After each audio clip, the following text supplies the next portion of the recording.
All right, we'll be reading chapter 6 in Tornado today. That's on page number 35. So chapter 6, Buddy. Pete opened the cellar doors. We peered around him, but my mother turned her head away, as if she didn't want to see.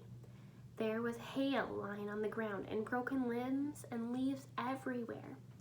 No real damage, Pete called to my mother in a cheerful voice. My mother folded her hands over her heart. But I still don't like the look of that sky, Pete said. We better sit tight. He closed the door and sat down. Do you remember anything else about Tornado? I prompted.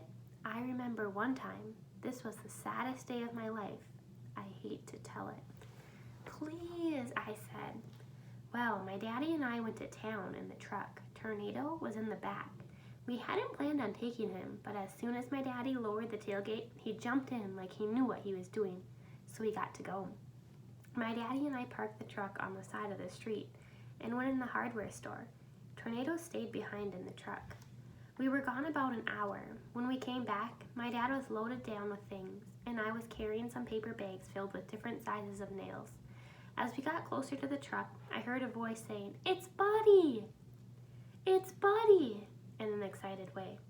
Mama, Papa, it's Buddy! Oh, Buddy, I never thought I'd see you again, Buddy! There was a family standing around the back of our truck, and one of the girls had climbed in.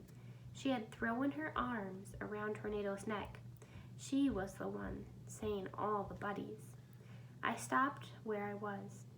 To save my life, I couldn't have taken another step.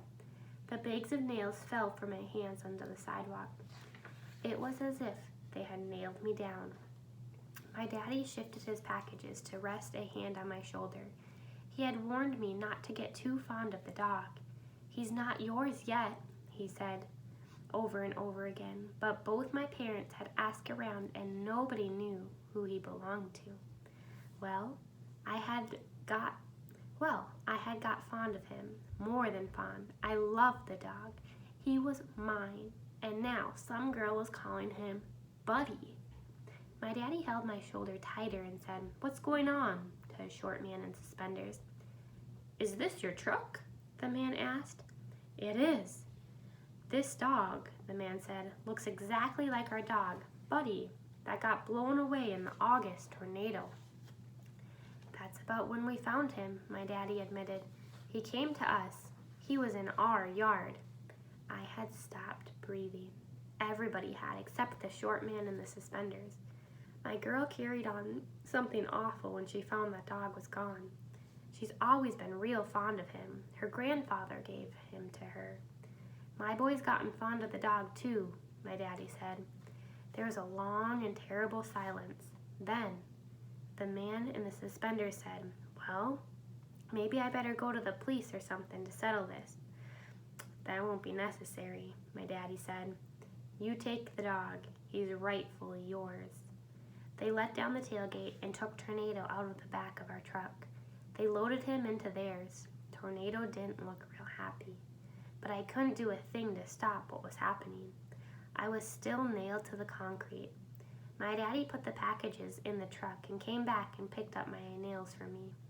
"Let's go home, Petey," he said, using the name he called me when I was little. Then he fell silent. Even my daddy couldn't find the good in this. The truck was pulling away from the curb. Tornado was in the back. I tried to get one last look at my dog, but my eyes were too full of tears. If my daddy had not helped me into the truck, I'd be standing there to this day. Sad chapter. Already chapter 7. Time to do your job.